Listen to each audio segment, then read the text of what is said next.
వ్యవస్థలే రాజకీయాలకు టార్గెట్. వాటిని తమ వైపు తిప్పుకోవాలి. రాజకీయంగా చక్రం తిప్పాలి. నిన్నటి వరకు సాగిన వ్యవస్థల తీరు ఒక లెక్క, నేడు సెన్సార్ బోర్డు కూడా ఆ కోవెలకి చేరింది. ఇంకేముంది, ఎవరి వ్యూహాలకు వారు పదును పెడుతున్నారు. ఇదే తమిళ గడ్డపై సాగుతున్న రాజకీయ రణరంగం. చెన్నై కోర్టులో వినిపిస్తున్న పొలిటికల్ డేంజర్ బెల్స్. ఇన్నాళ్ళు ఉదయించే సూర్యుడు, రెపరెపలాడే రెండాకుల మధ్య సాగిన పవర్ గేమ్ ఇప్పుడు రూటు మారుతోంది. వెండితెర దళపతి ఇప్పుడు పొలిటికల్ వార్ జోన్లోకి ఎంట్రీ ఇచ్చాడు. సినిమా రిలీజ్ ఆపేస్తే ప్రజా ప్రపంచనం ఆగుతుందా? సెన్సార్ కత్తెరలు, పొత్తుల జిత్తులు, రీఫండ్ రచ్చలు వెరసి అరవనాట రేగుతున్న ఈ రాజకీయ తుపాన్ ఎవరి కొంప ముంచబోతోంది? సింహాసనం కోసం జరుగుతున్న అసలు సిసలు యుద్ధం ఆపితే ఆగిపోవడానికి అది సినిమా రీల్ కాదు, కదిలే పొలిటికల్ వీల్ గా మారిన ఆ ఇంట్రెస్టింగ్ కబుర్లేంటో ఇప్పుడు చూద్దాం.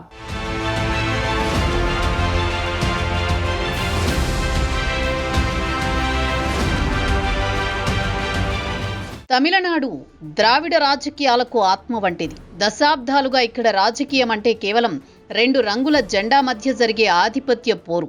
ఒకవైపు ఉదయించే సూర్యుడు డిఎంకే, మరోవైపు రెండాకుల ఏఐఏడిఎంకే. కానీ ఈసారి అసెంబ్లీ ఎన్నికలు సమీపిస్తోన్న వేళ ఒక సరికొత్త రాజకీయ శక్తి ఆవిర్భవిస్తోంది. ఇప్పటి వరకు వెండితెరపై విజిల్స్ వేయించుకున్న కథానాయకుడు ఇప్పుడు ఓట్ల వేటలో విపక్షాలకు చెమటలు పట్టిస్తున్నాడు. దళపతి విజయ్ స్థాపించిన తమిళగ వెట్రి కజగం కేవలం ఒక కొత్త పార్టీ కాదు, అదొక రాజకీయ సునామీలా మారుతోంది. దశాబ్దాల ద్రావిడ పార్టీల ఏకఛత్రాధిపత్యానికి గండి కొడుతూ మూడో శక్తిగా ఎదుగుతున్న విజయ్ ప్రస్థానం ఇప్పుడు తమిళనాట హాట్ టాపిక్. సంప్రదాయ రాజకీయాలకు స్వస్తి పలికి యువతరం నాడిని పట్టుకున్న విజయ్ వచ్చే ఎన్నికలను ద్విముఖ పోరు నుంచి త్రిముఖ సంగ్రామంగా మార్చేశారు. ఈ మార్పు కేవలం అంకెల గారడీ కాదు, తమిళ ప్రజల మనోభావాల్లో వస్తున్న విప్లవం.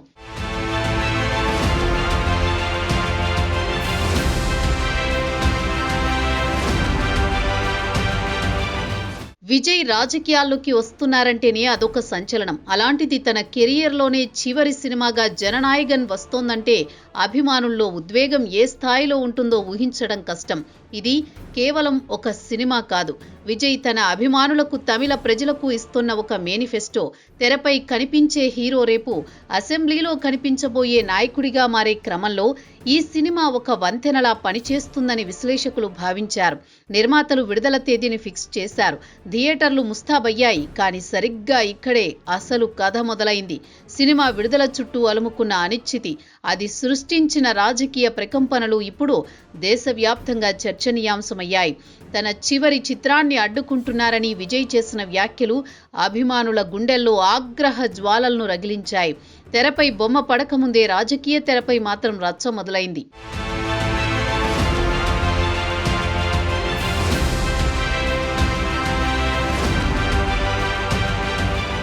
సెన్సార్ బోర్డు సినిమాలోని అభ్యంతరకర దృశ్యాలను తొలగించే ఒక రాజ్యాంగబద్ధ సంస్థ. కానీ తమిళనాట ఇప్పుడు అది రాజకీయ కక్ష సాధింపు చర్యలకు కేంద్ర బిందువుగా మారిందన్న విమర్శలు వెల్లువెత్తుతున్నాయి. విజయ్ సినిమాకు గ్రీన్ సిగ్నల్ ఇవ్వకపోవడం వెనుక ఢిల్లీ పెద్దల హస్తముందా, లేక స్థానిక రాజకీయ సమీకరణాలు పనిచేస్తున్నాయా అనేది ఇప్పుడు $1 మిలియన్ ప్రశ్న. సాధారణంగా సెన్సార్ అభ్యంతరాలు కట్స్ చెప్పడంతో ముగుస్తాయి.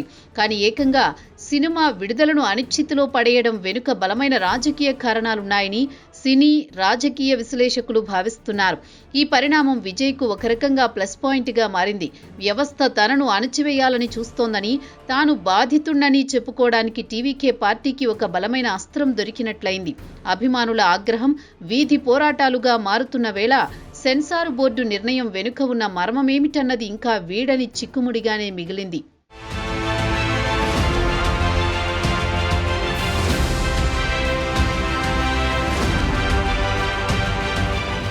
సినీ చరిత్రలోని ఎన్నడూ లేని విధంగా టిక్కెట్లు బుక్ చేసుకున్న వారికి డబ్బులు రీఫండ్ ఇవ్వాల్సిన పరిస్థితి రావడం విజయ్ సినిమా విషయంలోనే జరిగింది.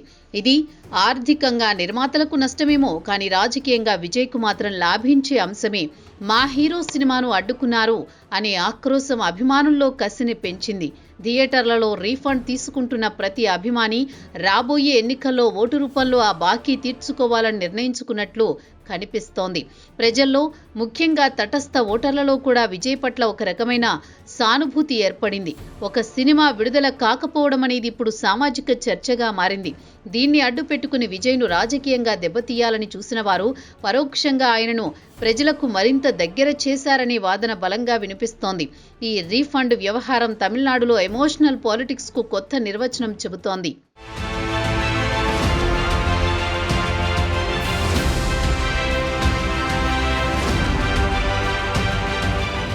విజయ్ రాజకీయ ప్రస్థానంలో అత్యంత విషాదకరమైన ఘట్టం ఆయన నిర్వహించిన భారీ బహిరంగ సభలో చోటు చేసుకున్న అపశృతి. అభిమాన నాయకుడిని చూడాలన్న తపనతో పోటెత్తిన జనసంద్రం క్షణాల్లో మృత్యుకూపంగా మారింది. పదుల సంఖ్యలో అభిమానులు మృతి చెందడం రాష్ట్ర వ్యాప్తంగా తీవ్ర దిగ్భ్రాంతిని కలిగించింది. నినాదాలతో హోరెత్తాల్సిన మైదానం ఆర్తనాదాలతో నిండిపోయింది. ఈ ఘటన విజయ్ పార్టీకి ఒక పెద్ద కుదుపు. నిర్వహణ లోపమా లేక జన ప్రభంజనమా అనే చర్చ పక్కన పెడితే ఈ విషాదం విజయ్ను మానసికంగా కుంగదీసింది. అయితే ఈ ఘటన కూడా రాజకీయ పార్టీలు తమకు అనుకూలంగా మలుచుకునే ప్రయత్నం చేయడం రాజకీయాల్లో దిగజారుడుతనానికి నిదర్శనం.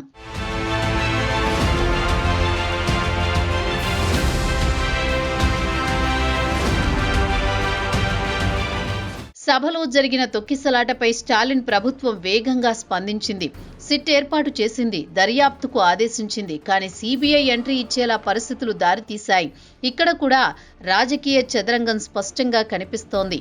రాష్ట్ర పోలీసుల దర్యాప్తుపై నమ్మకం లేదని చెప్పడం ద్వారా డిఎంకే ప్రభుత్వంపై బురద చల్లాలన్న వ్యూహం ఇందులో దాగి ఉంది. స్టాలిన్ ప్రభుత్వంపై ఒత్తిడి పెంచడానికి ఇదొక అవకాశంగా మారింది.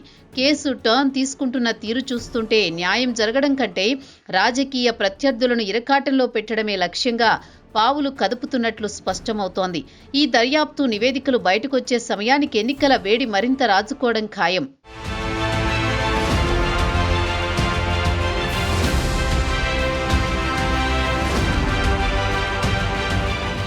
రాజకీయాల్లో శాశ్వత మిత్రులు, శాశ్వత శత్రువులు ఉండరని మరోసారి రుజువు చేసిన ఘటన విజయ్ సినిమా సెన్సార్ వివాదంపై ముఖ్యమంత్రి స్టాలిన్ స్పందన. విజయ్ తన రాజకీయ ప్రత్యర్థి, రేపు ఎన్నికల్లో తన ఓటు బ్యాంకును చీల్చబోయే శక్తి. అయినా సరే స్టాలిన్ బాహాటంగా విజయ్కు మద్దతుగా నిలిచారు. సెన్సార్ బోర్డును కేంద్ర ప్రభుత్వం రాజకీయ అస్త్రంగా వాడుకుంటోందని విమర్శించారు. ఇక్కడ స్టాలిన్ వ్యూహం చాలా లోతైనది. ఒకవైపు విజయ్ అభిమానుల మద్దతు కూడగట్టడం, మరోవైపు ఈ మొత్తం వ్యవహారాన్ని తమిళనాడు ఆత్మగౌరవం వర్సెస్ ఢిల్లీ పెత్తనంగా మార్చడం. విజయ్ను వెనకేసుకురావడం ద్వారా బీజేపీని ఉమ్మడి శత్రువుగా చూపించే ప్రయత్నం చేశారు స్టాలిన్. ఇది ఒక మాస్టర్ స్ట్రోక్. విజయ్ పట్ల సానుభూతి చూపిస్తూనే దాన్ని బీజేపీ వ్యతిరేక ప్రచారంగా మార్చుకోవడం ద్రావిడ రాజకీయ చాణక్యానికి నిదర్శనం.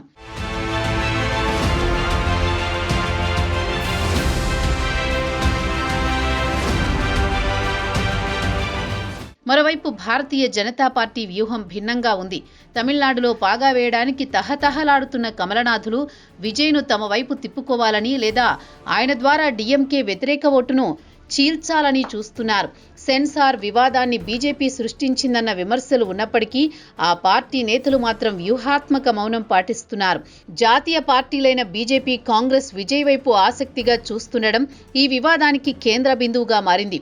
విజయ్ మాత్రం ఎవరి ట్రాప్లో పడకుండా తనదైన శైలిలో ముందుకు వెళుతుండడం ఢిల్లీ పెద్దలకు మింగుడు పడడం లేదు.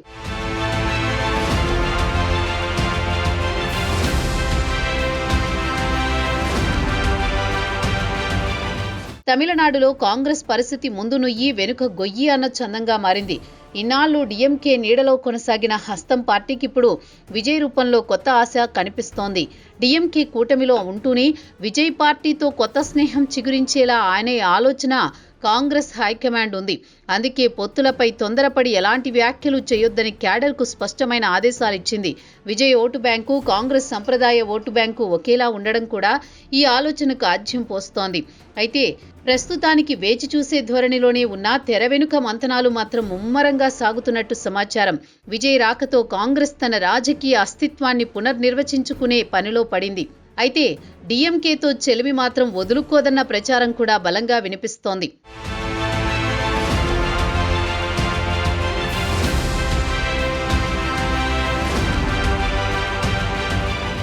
తమిళనాడుకు సినిమాకు రాజకీయాలకు విడదీయరాని బంధం ఉంది. ఎంజీఆర్ విప్లవ గీతాల నుంచి జయలలిత అమ్మపాలన వరకు ఇక్కడ నాయకులంటే వెండితెర వేల్పులే. ఇప్పుడు అదే బాటలో విజయ్ పయనిస్తున్నారు.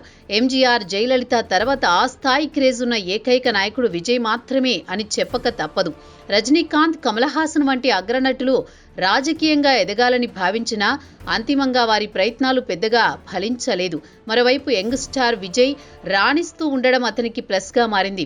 అయితే ఒక సినిమా రాజకీయ మలుపులు తిరిగే సమయంలో తీసుకోవాల్సిన జాగ్రత్తలు పాటించడంలో లోపం జరిగిందనే వాదన కూడా ఉంది.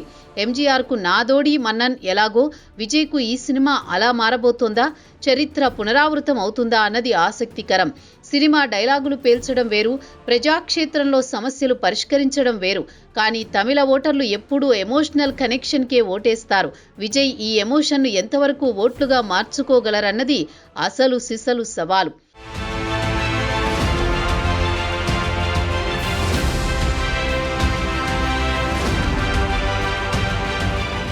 విజయ్ ఎదుగుదలకు ప్రధాన కారణం ప్రతిపక్ష ఏఐడిఎంకే బలహీనపడడం. అమ్మ జయలలిత మరణం తర్వాత ఆ పార్టీలో ఏర్పడిన నాయకత్వ శూన్యతను ఇప్పటి వరకు ఎవరూ భర్తీ చేయలేకపోయారు. అంతర్గత కలహాలు, బీజేపీతో పొత్తు వికటించడం, ఓటు బ్యాంకు చెల్లాచెదురు కావడం ఇవన్నీ విజయ్కు కలిసి వచ్చే అంశాలు. ఒకప్పుడు డిఎంకేకు ప్రత్యామ్నాయం అంటే ఏఐడిఎంకే మాత్రమే. కానీ ఇప్పుడు ఆ స్థానాన్ని ఆక్రమించడానికి విజయ్ వేగంగా పావులు కదుపుతున్నారు. అధికార పార్టీ డిఎంకేపై ఉన్న సహజమైన ప్రజా వ్యతిరేకత ఓట్లను చీల్చడంలో ఏఐడిఎంకే విఫలమైతే ఆ లాభం నేరుగా విజయ్ ఖాతాలో పడుతుంది.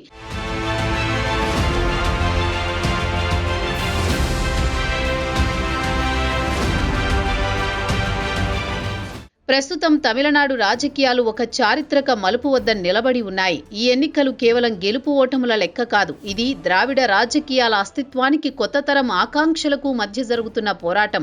విజయ్ పోరాటం కేవలం ఒక సినీ స్టార్ సరదా కాదు. అది దశాబ్దాల రాజకీయ స్తబ్దతపై విసిరిన పంజా. ఒకవైపు డిఎంకే సంక్షేమ పథకాలు, మరోవైపు ఏఐఏడీఎంకే పోరాటం, ఇంకోవైపు విజయ్ ప్రజాకర్షణ. ఈ మూడింటి మధ్య నలగబోయేది ఎవరు, గెలవబోయేది ఎవరు? సినిమా విడుదలను అడ్డుకోగలరేమో కానీ ఉప్పొంగే ప్రజాభిమానాన్ని, మార్పు కోరుకునే ఓటరు నాడిని ఏ శక్తి అడ్డుకోలేదు. జననాయకర్ తెరపై కనిపించకపోయినా రాజకీయ క్షేత్రంలో మాత్రం విజయ్ అప్పుడే తన షో మొదలు పెట్టేశారు. రాబోయే ఎన్నికలు తమిళనాడు భవిష్యత్తును మాత్రమే కాదు, దేశ రాజకీయాల్లో ప్రాంతీయ పార్టీల పాత్రను కూడా కొత్తగా లిఖించబోతున్నాయి. ఇది సినిమాలోని క్లైమాక్స్ సీన్ కాదు, రాజకీయాల్లో సరికొత్త ఆరంభాన్ని సూచించే సంకేతాలు.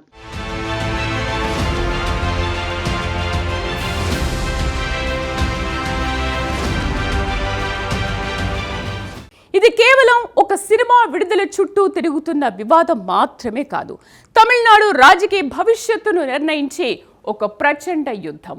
తెరపై బొమ్మను ఆపగలిగిన వ్యవస్థలు రేపు బ్యాలెట్ బాక్సులో పడే ఓటును ఆపగలవా అన్నదే ఇప్పుడు అసలైన ప్రశ్న. ఆఫీసుల్లో కూర్చుని కత్తర్లు వేసే సెన్సార్ బోర్డు వేరు, ప్రజాస్వామ్యంలో అంతిమ తీర్పునిచ్చే ప్రజా సెన్సార్ బోర్డు వేరు.